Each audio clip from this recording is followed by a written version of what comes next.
Welcome to Sai Realtors. Dreams meet reality here. ఇది road మనకి ఇక్కడ నుండి స్ట్రైట్గా అక్కడ పెద్ద చెట్టు కనిపిస్తుంది కదా, అక్కడ పెద్ద చెట్టు కనిపిస్తుంది హుస్నాబాద్ హైవే. అది హైవే నుండి జస్ట్ మనకు ఒక 600 మీటర్స్ ఉంటుంది లోపలికి. ఇగో ఇది ప్రాపర్టీ, ప్యూర్ రెడ్ సాయిల్ ఇదంతా ల్యాండ్. మనకి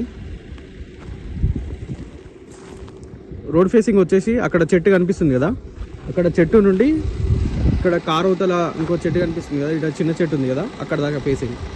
ఇదంతా మనకి రోడ్ ఫేసింగ్ తోటి వస్తుంది ప్రాపర్టీ 1 acre రోడ్కి సెట్ బ్యాక్ చేసినాక ఎంత వస్తే అంత రిజిస్ట్రేషన్ చేస్తాడు మనకి. సో మనకి కొంచెం 1 acre లోపు కావాలన్న వాళ్ళు కాంటాక్ట్ అవ్వండి. ల్యాండ్ సర్వే నెంబరు డాక్యుమెంట్స్ అంతా చెక్ చేసి ల్యాండ్ పోస్ట్ చేయడం జరుగుతుంది. ఎగ్జాక్ట్ సర్వే నెంబరు ల్యాండ్ పొజిషన్లో మ్యాచ్ అవుతుంది. మనకి రైట్ సైడ్ కనిపిస్తుంది కదా, అది విలేజ్ ముంగడ ఒకటి టెంపుల్ కూడా ఉంటుంది మనకి.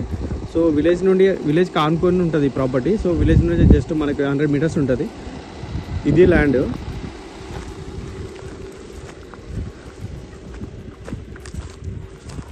అక్కడ చెట్టు కనిపిస్తుంది కదా, అక్కడ చెట్టు నుండి ఇట్లా వస్తుంది ల్యాండ్ అంతా. మనకి ఎక్కువ ఈ రోడ్ ఫేసింగ్ వస్తుంది మనకి. వాళ్ళు వస్తున్నారు కదా, అక్కడ దాకా లాస్ట్ చెట్టు దాకా వస్తుంది మనకి. అంతా ఎక్కువ రోడ్ ఫేసింగ్ తోటి మనకి ఇదంతా మనకి property. So 1 acre land measurement చేయంగా కొంచెం సెట్ బ్యాక్ అయితే ఎంత వస్తే అంత రిజిస్ట్రేషన్ చేస్తాడు. ఇక్కడ రైట్ సైడ్ కనిపిస్తుంది కదా, ఇక్కడ రైట్ సైడ్ నుంచి కొంచెం ఆ మొక్కజొన్న కాన్ వరకు కొంచెం ఎల్ షేప్ వస్తుంది. ఇక్కడ ఒక దగ్గర కొంచెం అటు ఎక్స్టెండ్ అవుతుంది కొంచెం అంత ల్యాండ్. ఇది ప్రాపర్టీ హుస్నాబాద్కి జస్ట్ 500 to 600 మీటర్స్లో, జనగాం నుండి 22 కిలోమీటర్స్లో బెస్ట్ ల్యాండ్ అండి ఇది. అక్కడ విలేజ్ కనిపిస్తుంది కదా, విలేజ్ రైట్ సైడ్ టెంపుల్ కూడా కనిపిస్తుంది కదా, పెద్ద విలేజ్. ఇది విలేజ్ కానుకొని కూడా ఉంటుంది ల్యాండ్. ఇది ప్రాపర్టీ క్లియర్ టైటిల్ రైతు దగ్గరనే ఉంది.